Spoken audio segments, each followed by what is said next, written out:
Karl Marx, les luttes de classe. L'histoire de toute société jusqu'à nos jours est l'histoire de luttes de classe. Marx et Engels, manifeste du Parti communiste, 1848. Karl Marx, très célèbre figure intellectuelle en philosophie et en sciences sociales, est bien connu comme penseur révolutionnaire ayant développé une théorie de l'histoire nommée le matérialisme historique. Bien que son apparence peut nous faire penser au Père Noël, en plus que nous venons d'invoquer l'expression matérialisme, jouet, Père Noël, on comprend.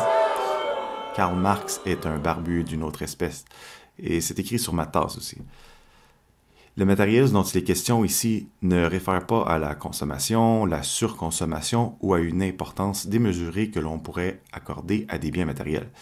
Non, il est plutôt question ici d'un matérialisme qui réfère à un cadre d'analyse des sociétés ayant comme point d'ancrage l'organisation des forces productives ou modes de production, c'est-à-dire la manière avec laquelle nous produisons et organisons le travail et les rapports de pouvoir qui en découlent. Dans cette perspective, le matérialisme nous permet des analyses fondées sur des phénomènes ou choses observables. Ça renvoie au concret et au tangible. En philosophie, on oppose fréquemment le matérialisme à l'idéalisme, ce dernier reposant principalement sur des abstractions.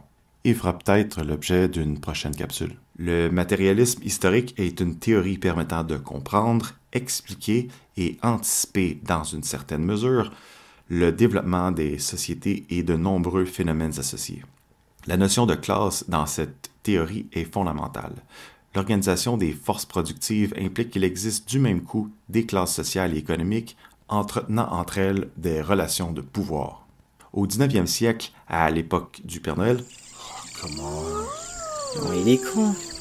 À l'époque de Karl Marx, le capitalisme était au cœur des intérêts et préoccupations du penseur révolutionnaire.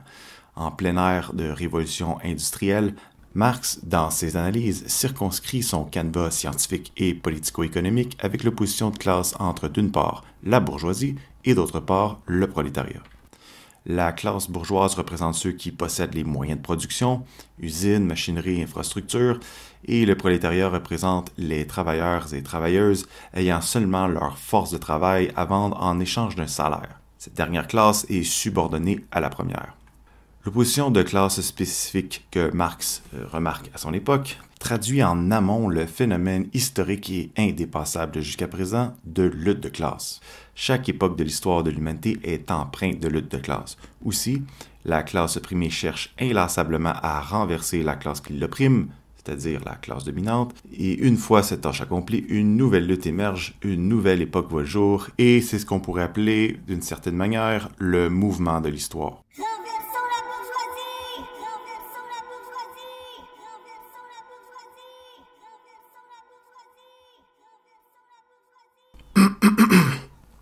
Oh, désolé. Les diverses luttes de classe ont toutes des spécificités relatives à leur époque. Pour Marx, identifier les conflits entre les classes, identifier les caractéristiques de ces dernières, nous permet de générer une clé de compréhension fondamentale au développement des sociétés humaines. D'où la citation « L'histoire de toute société jusqu'à nos jours est l'histoire de lutte de classe ».